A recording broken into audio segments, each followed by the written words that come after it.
আমরা এমন একজন প্রতিনিধি চাই যিনি হচ্ছে আমাদের পটুয়াখালী ৩ যে আসনটা এর জন্য কল্যাণকর এমন একজন প্রতিনিধি চাই।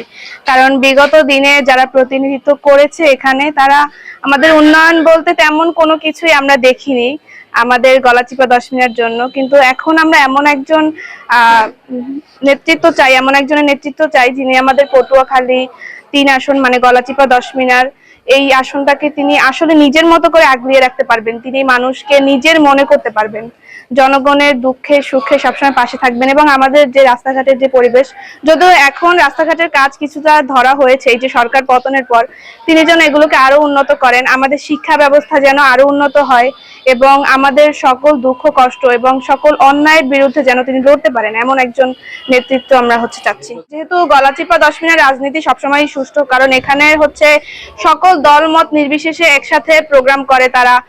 ওই ধরনের রাজনৈতিক কোনো মারামারি বা কোনো ধরনের বিশৃঙ্খলা আমরা এখনো দেখিনি গলাচিপাতে। তো এখন আমরা প্রত্যাশা করি যে গলাচিপা দশমিনাতেও সুষ্ঠু নির্বাচন হবে এবং সবকিছু ভালোভাবেই হবে। প্রত্যাশা রয়েছে, কারণ সকলের পক্ষে সম্ভব হয় না পটুয়াখালী সরকারি কলেজে গিয়ে অনার্স করা। কারণ এখানে যারা ডিগ্রিতে পড়াশোনা করতেছে অনেকেই সংসার করে, কেউ বা নিজস্ব চাকরি বাকরি নিয়ে ব্যস্ত, বা কেউ এখানে ব্যবসা প্রতিষ্ঠান কাজ করে।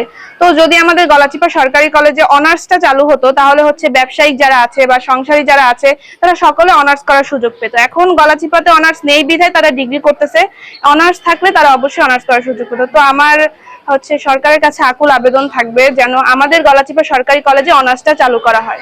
হ্যাঁ, নির্বাচিত যিনি প্রতিনিধি হবে তার কাছে আমার জোর দাবি থাকবে যেন আমাদের গলাচিপা সরকারি কলেজে যেন অনার্সটা চালু করে দেওয়া হয়। হ্যাঁ, আমরা সংস্কারের পক্ষে, তবে গণভোট সম্পর্কে আমি ততটা জানি না, কিন্তু সংস্কারের পক্ষে হ্যাঁ।